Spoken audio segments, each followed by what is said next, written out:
Hello and welcome to the Daily Mill for Sunday, the 3rd of August 2025. In today's Millwall news, preview and a reminder of tomorrow. This is happening tomorrow morning. Mill to host open training session on the 4th of August. Millwall Football Club will host an open training session at the Den on Monday, the 4th of August. That's tomorrow, by the way. Just days before the Lions begin their 25-26 Sky Bet Championship campaign at Norwich City, Alex Neil and his staff will put the squad through their paces on the pitch in front of attending supporters. The doors will open at 9:45am, with the training session to commence a short time after. The Lions store and shop in the fan zone will open from 9am, so get to the Den early if you want to purchase a new Lions shirt. Why would you want to do that? Well, they do sign things. Although, why would you get them to sign a shirt for your kid? Because the kid will probably want to wear it, and then what's the point of having a signed shirt that the kid wears?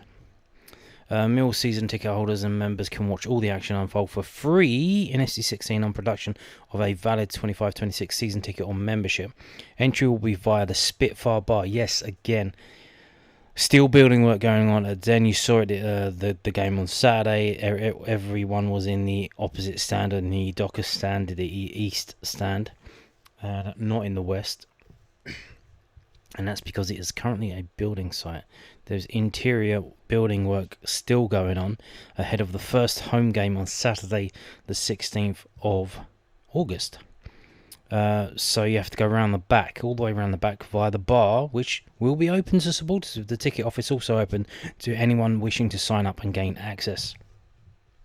Season ticket holders will be required to present their card upon entry, whilst members will need to head to the ticket office with proof of purchase to collect an entrance wristband. Yeah, again, I don't understand why that is. They've sent the memberships out now, so why is it not your membership? Why do you have to do that? Surely you show them your membership card.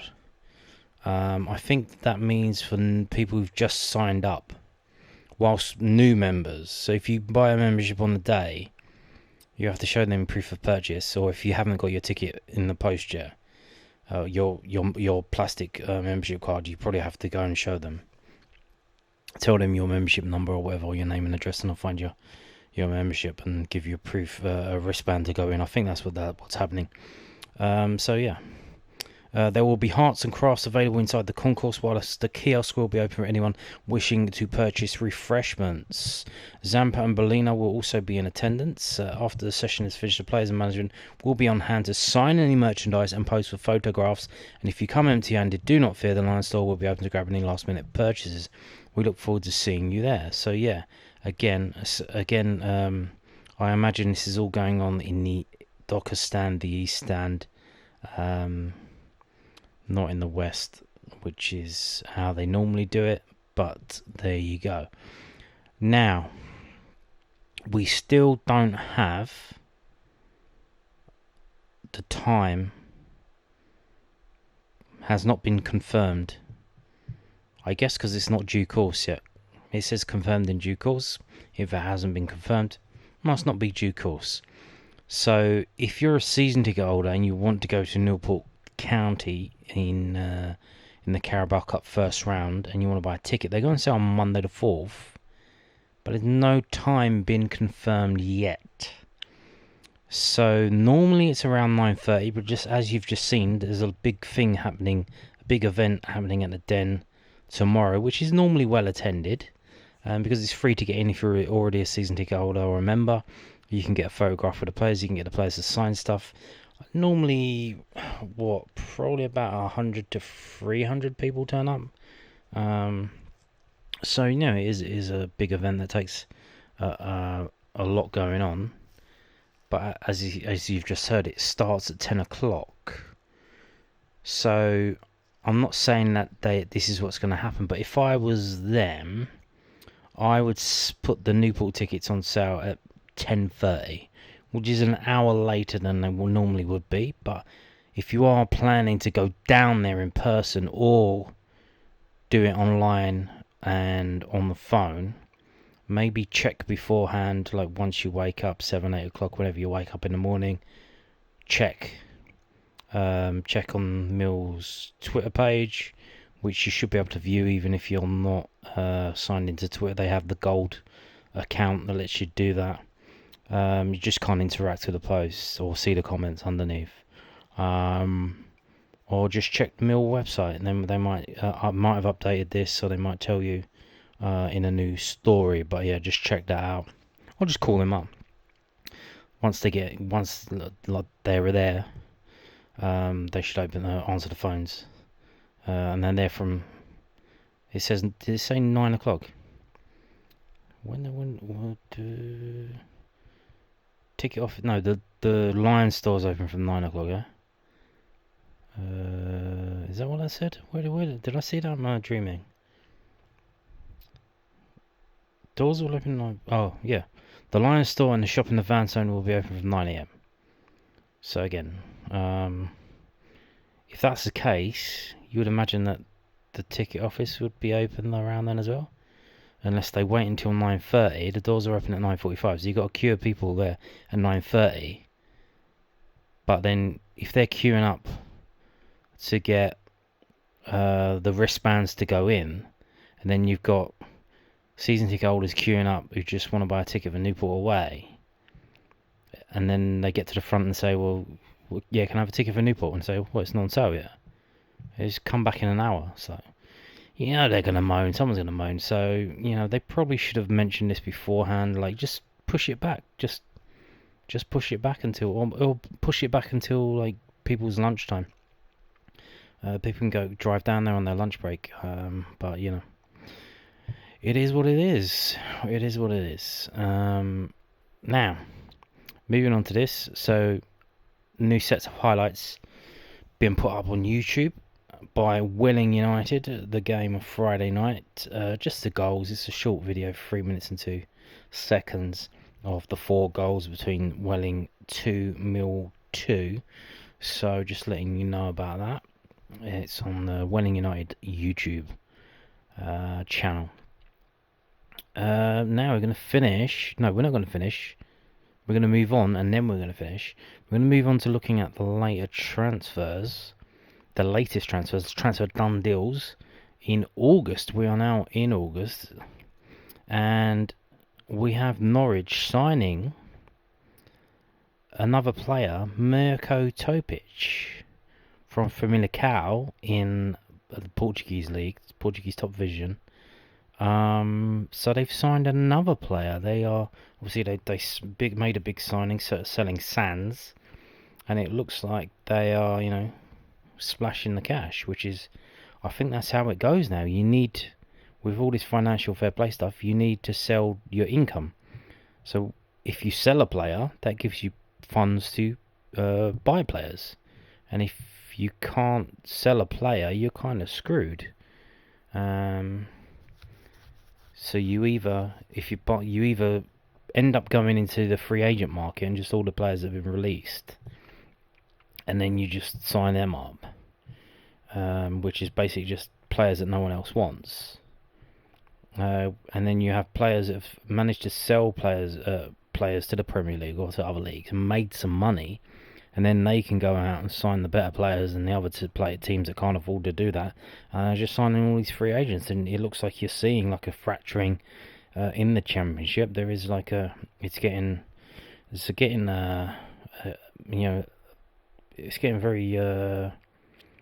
very fractured between the better teams at the top and the teams at the bottom that are struggling financially, or can't spend any money for transfer fees and just picking up free players, or out of contract players, shall we say.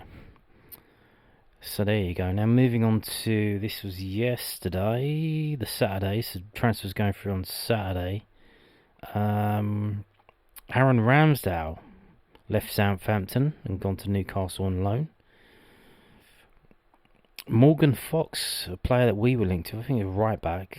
Is it right back, left back? We were linked to him early on the transfer window. Didn't come to pass. He left QPR and gone to Wigan.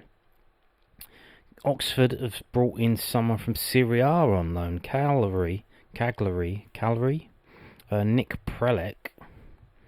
Then going back to the first of the month, this is just for August. If if we start at the bottom, Jerry Yates has gone from Swansea to Luton. Who else have we got in the Championship? We've got Harvey Nibbs signed for Charlton from Reading. Emil Hansen has gone from Birmingham to Blackpool on loan. What else have we got? So Enis Destan signed for Hull from Trabzonspor. Connor Cody has gone to Wrexham from Leicester. So there you go. And they paid money for that. What else have we got? Ryan Brewster left Sheffield United and gone to Derby on a free transfer. Big things expected of him at Sheffield United when he signed for Liverpool. Didn't really live up to them. Now signed for a team that was struggling at the bottom end of the table last season, Derby County. So we'll see what he can do there. And Jake Bickerstaff of Wrexham has gone on loan to Cheltenham.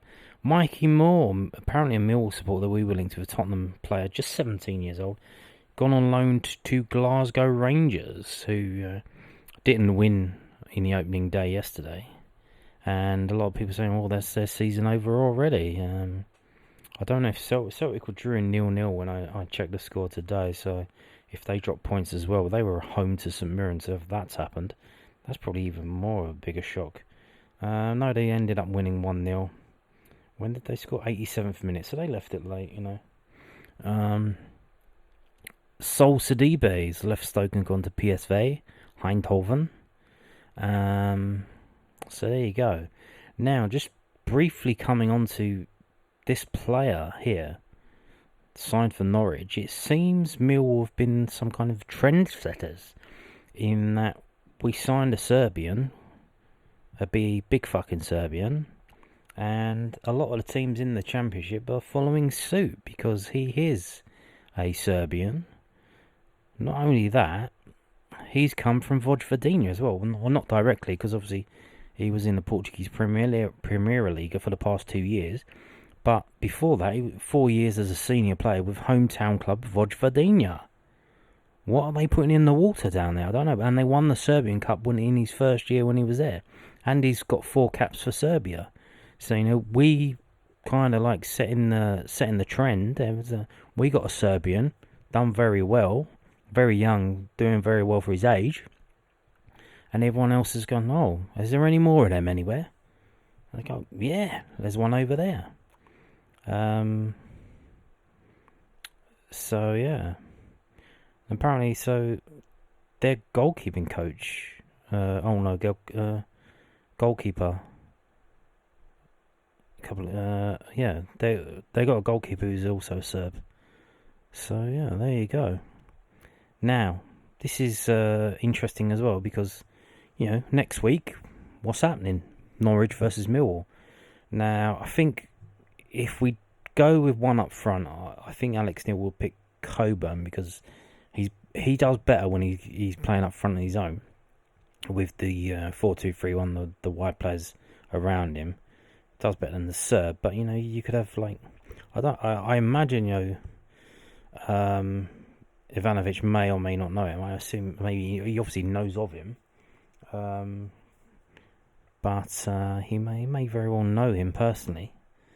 He gets to line up against him in the first game, so fantastic stuff. Now, we're going to end the video by moving on to this. Now, I mentioned this the other day. It's the planning permission for the changes at Calmont Road that have finally gone up on the Lewisham planning website. There's been a comment, but I can't see the comment because, we live in a democracy manifest. Even though it's a public comment on a public website that's been paid for by the public taxpayers' money, I'm not allowed to see it, and it seems neither are you. If you want to see it, you have to email them saying, "Can I see this comment?" And they will send you a redacted version of the comment. And I think if you click on it, it just tells you that it's an objection. Comments received 1, objections 1. So somebody's wrote in to the council objecting, and it seems they've only consulted 9 people, which is weird. That is weird. There's a whole street there I'm sure there's more than 9 houses. So, but apparently they've only consulted 9. So, I think if you are that way inclined, if you could, very kindly comment in a positive note to give your positive comments to Mill's planning application if you have the time or the means, and if you want to do so, especially if you live in the borough of Lewisham. Now, you do have to give your name and address. You can't do it anonymously because they'll just disregard it. And this is as it says, guide to commenting on planning applications. This is from lewisham.gov.uk. So just to go through a few things, if you're going to comment on the planning application. So it literally says here, look, public comments are submitted on various planning matters. While these comments are not directly viewable on our public access due to GDPR regulations, how convenient. You can request redacted copies by emailing planning at lewisham.gov.uk. Why can't you put redacted copies on this website? Too much work? Oh, well, we know why.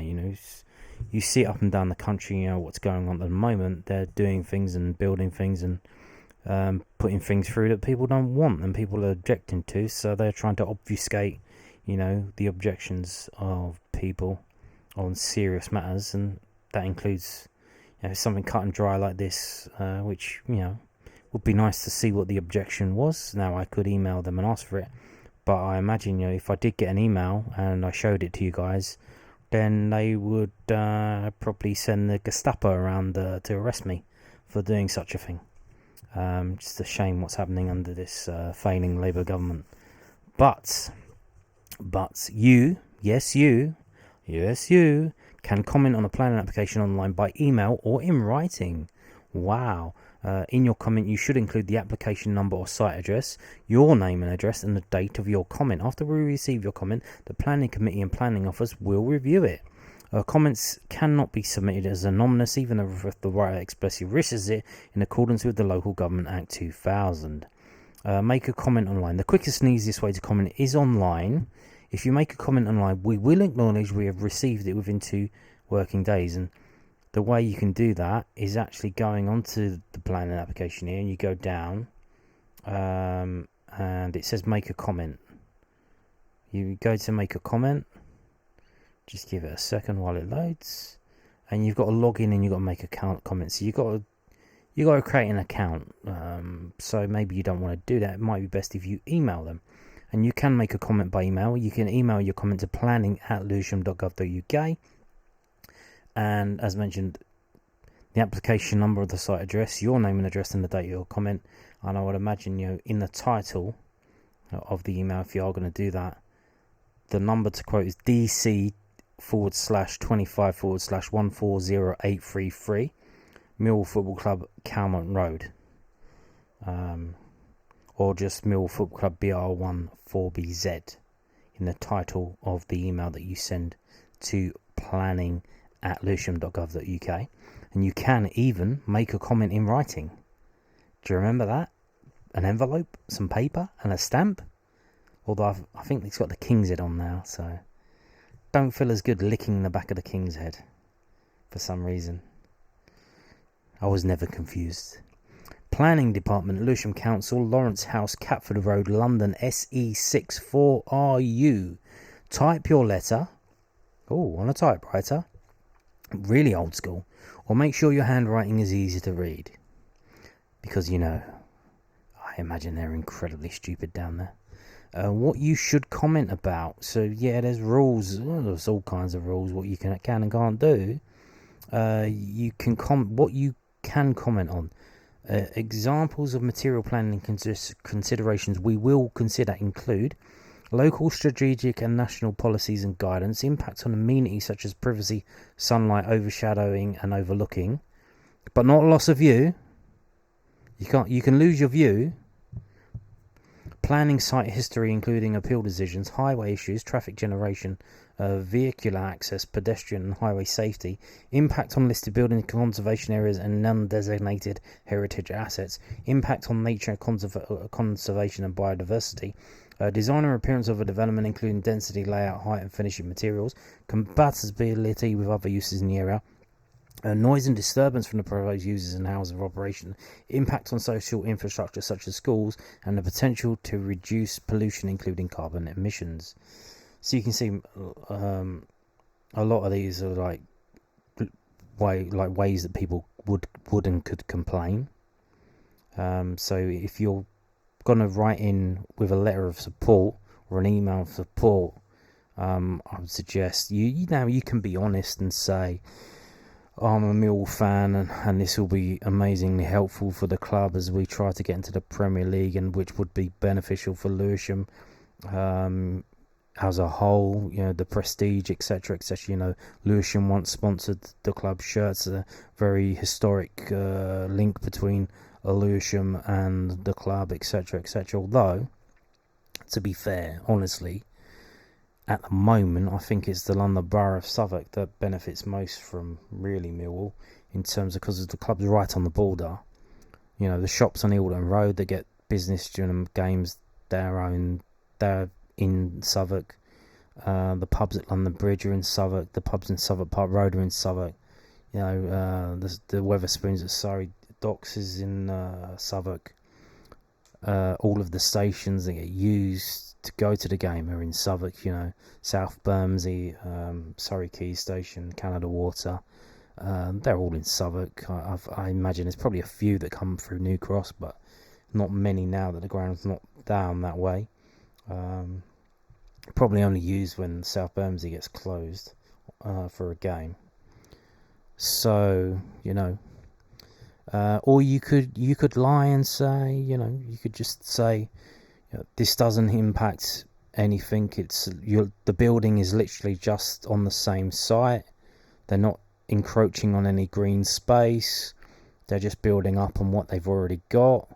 It's not going to impact on the view. It's not going to impact on privacy because there's trees in between the thing and the. So you can just say that kind of thing as well, and just say what he's for. You cannot comment about loss of value to property, noise from construction, loss of view, issues of a moral or religious nature. That's interesting, isn't it? That is interesting.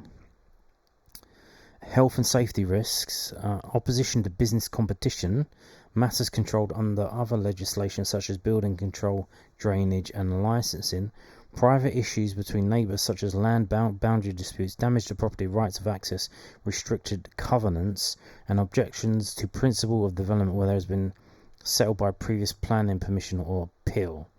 And you cannot be offensive or abusive. You cannot. Well, you can, but you shouldn't. Your objections or supporting comments on applications must be rational. So only men can write comments, I assume. Impersonal and only about the planning issues raised by the proposal. We cannot be held responsible for your comments on planning applications. This includes content that is personal, slanderous, libelous, defamatory, or otherwise offensive or abusive. This sort of comment is not constructive or helpful to us in coming to a decision on an application. We may take further action if you make slanderous, libelous, or defamatory remarks about us in a comment. There you go. Where we are unable to take account of your comments in some cases, you can comment on any planning application except for lawful development certificates. So I think that's when they've already built it and they're trying to get planning permission when they've already built it and they didn't get permission first. I don't know why you wouldn't be able to comment on that. Approval of details. So if they've already approved the planning permission and they'd say, well, it's pursuant to details, which we've been covering with the West Kingsdown thing.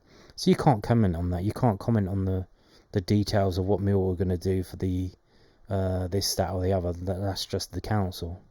So that's up to them. Advert consent, whatever that means. Non-material amendment applications and EIA screening.